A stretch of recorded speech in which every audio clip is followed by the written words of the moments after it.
कल जो हो रहा था कॉलेज के पास, तो आपको पता था कि वहाँ बहुत भीड़ नहीं नहीं, मुझे थी? कुछ नहीं पता था। मैं एज यूजुअल जैसे कॉलेज को जाती हूँ मैं वैसे ही गई। वहाँ मुझे बाहर से अटैक कर मतलब ऐसे ग्रुप बना के खड़े थे कि तू कॉलेज बुरखे के साथ कॉलेज के अंदर नहीं जाएगी, अगर तुझे कॉलेज जाना है तो बुरखा और जो हिजाब है वो काट के तू अंदर जा, या तो तुझे बुरखे में रहना है तो तू वापस घर चली जा। तो मैं अंदर आ गई।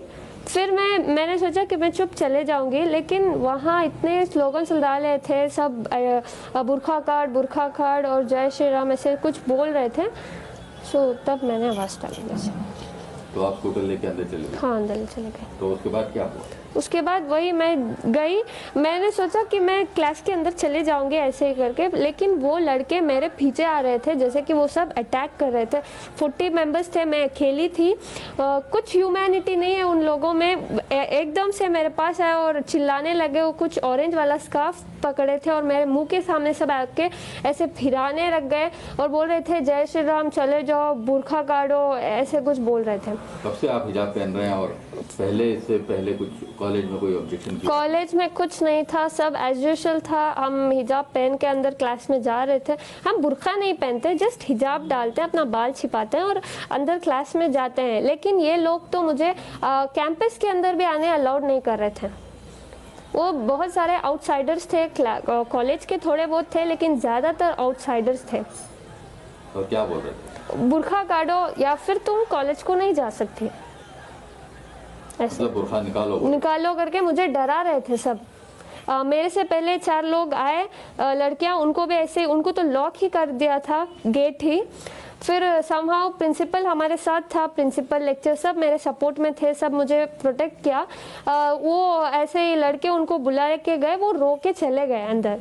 फिर मेरे साथ भी ऐसे ही रिपीट किया, मैं नहीं रोई, मैं उनको आवाज़ डाली। क्या बोले? मैं बोली अल्लाह अकबर, क्योंकि मैं डर गई थी। मैं जब डरती हूँ अल्लाह का नाम लेती हूँ, मैं जब अल्लाह का नाम लेती हूँ मुझे हिम्मत आती है।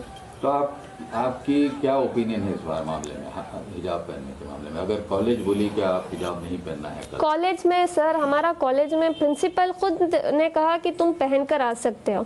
ये चंद आउटसाइडर्स आके हमें ऐसे तमाशा कर रहे हैं। प्रिंसिपल ने खुद कहा कि तुम जैसे आते थे एज यूजुअल तुम वैसे ही आओ, कोई दिक्कत नहीं है। ये लोग आके ऐसे कर रहे हैं। तो आपको क्या लगता है, हिजाब पहनना चाहिए? हाँ, या पहनना नहीं चाहिए, पहनना चाहिए? पहनना चाहिए। तो अगर उस पर ऑब्जेक्शन रहा तो आपकी क्या ओपिनियन है? मुझे भरोसा है मेरे इंडियन कॉन्स्टिट्यूशन पे कि ऐसे अगेंस्ट नहीं जाएंगे। इंशाल्लाह हम सब वेट करते हैं उसके हाई कोर्ट के ऑर्डर्स का। तो आप क्या समझते हैं कि क्या लड़कियां, अब जो हो रहा है हर तरफ, जो हिजाब वर्सेस सैफरन शॉल वगैरह, वो ठीक है क्या? उससे कुछ आपके रिलेशनशिप जो दूसरे स्टूडेंट्स हैं आपके सर साथ, देखो, मैं हम्बल रिक्वेस्ट करती हूँ, मैं कुछ इधर कैस्टिज्म नहीं कर रही कि हिंदू या मुसलमान। मैं सिर्फ अपने एजुकेशन को, अपने राइट के लिए खड़ी हूँ, क्योंकि हमें एजुकेशन में ही बढ़ने नहीं दे रहे लोग, अंदर ही नहीं जमा रहे। क्योंकि जस्ट बिकॉज हम ये हिजाब पहनकर हैं, ये तो मतलब हम सालों से पहन रहे हैं, अभी अभी नहीं पहन रहे। ये लोग अभी अभी डाल के ऐसे बोल रहे हैं कि तुम अगर ये पहन के आए तो हम ये पहन कर आएंगे। मेरे कॉलेज में तो बॉयज खड़ के प्रिंसिपल को बोल रहे हैं अगर ये बुरखा नहीं काटे तो हम ये भी नहीं काटेंगे, और फेटा कुछ डाल के आए, बोले अगर ये लोग ऐसे पहन कर आएंगे तो हम भी ऐसे ही आएंगे। हमें कोई दिक्कत नहीं है, वो ऐसे आए वैसे आए, हमें बस हिजाब का अलाउड चाहिए बस। तो आपको अगर वो केसरी शॉल पहन के कुछ हमें क्या है सर, वो कैसे भी आए, हमें कुछ परवाह नहीं, हमें बस एजुकेशन चाहिए, दैट्स इट। हमारा प्रिंसिपल हमारे साथ है, लेक्चर हमारे साथ है, ये सिर्फ आउटसाइडर्स आके ये तमाशा कर रहे हैं, दैट्स इट। तो अगर आप कल हाईकोर्ट बोले कि आप हिजाब नहीं बोलेगे जा सकते हैं तो आप क्या करेंगे? नहीं बोलेगी सर, भरोसा है, Indian constitution will not go against the religions, so we have a trust on them. तो सारे सोशल मीडिया पे आपकी बहुत तारीफ हो रही है, क्योंकि आप इससे आप अकेले थी कल कॉलेज में, तो उसके बारे में आप क्या कहना चाहेंगे? इतना प्यार दे रहे हैं, इतना हिम्मत दे रहे हैं, बहुत बहुत शुक्रिया सबका।